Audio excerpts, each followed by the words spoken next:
Monseigneur Aumônier. Bonjour Clémence. Vous rentrez tout juste du Liban. Pourquoi le Liban? Qu'est-ce que vous êtes allé faire là-bas?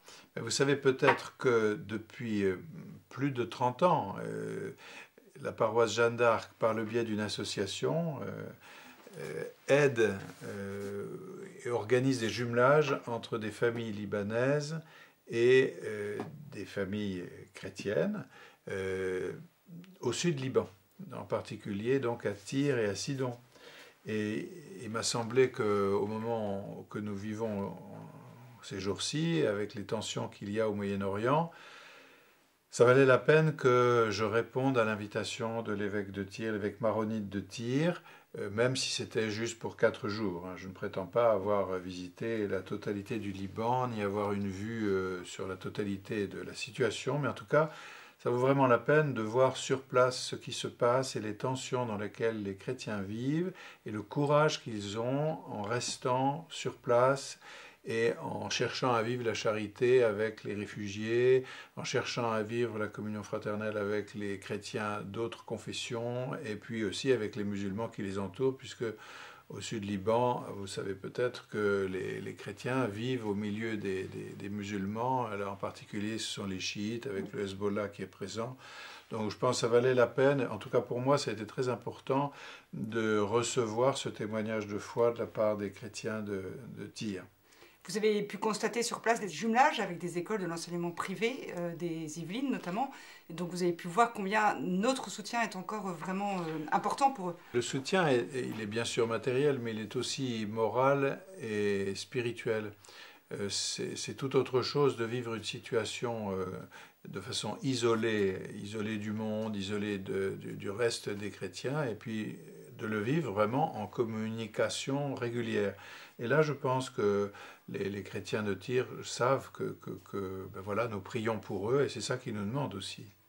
Est-ce qu'il y a une image, une scène que vous pouvez nous partager avec laquelle vous êtes parti vraiment de là-bas? La visite tout simplement de réfugiés qui sont accueillis par les chrétiens, de réfugiés qui sont là de façon très temporaire parce qu'ils ne rêvent qu'une seule chose, c'est d'aller en Australie retrouver leurs cousins, mais qui vivent de façon très pauvre, accueillis par des pauvres. Voilà. Ça m'a autant marqué que beaucoup d'autres rencontres. Alors ces chrétiens sont ancrés dans leur foi, résistent, comme vous le disiez tout à l'heure. Et alors nous avons cette chance de ne pas résister encore, mais en tout cas de témoigner de notre foi quand même au quotidien. Vous avez confirmé samedi dernier plus d'une centaine d'adultes à la cathédrale.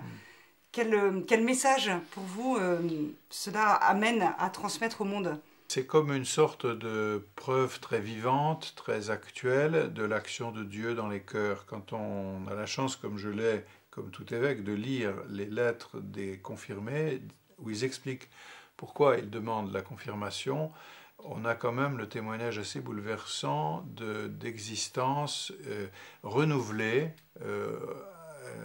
restaurée, et d'existence qui vivent et veulent vivre chrétiennement leur vie, comme s'il y avait une sorte de redécouverte, de jeunesse nouvelle qui était donnée.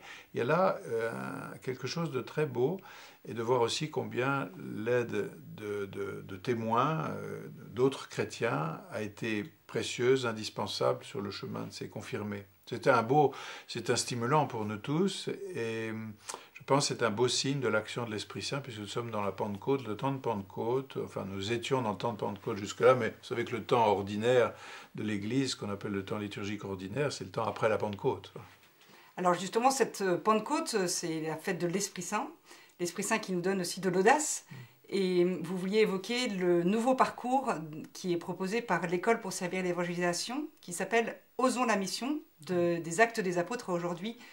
C'est un parcours qui nous invite à aller annoncer la bonne nouvelle, et l'Esprit Saint nous y invite. Je vous invite tous à regarder ce parcours, Osons la mission. Il est à la disposition de tous sur le site. Et je trouve que c'est un bel exemple de réflexion, mais d'aide, d'instruments très concrets pour aider les paroisses à réaliser les initiatives missionnaires qu'ils ont tous, ou qu'ils souhaitent avoir. Et je pense que c'est un beau travail et c'est un bel instrument. Et je vous remercie de pouvoir non seulement le feuilleter ou bien le voir sur le site, mais peut-être d'y prendre quelques idées, quelques encouragements pour la mission.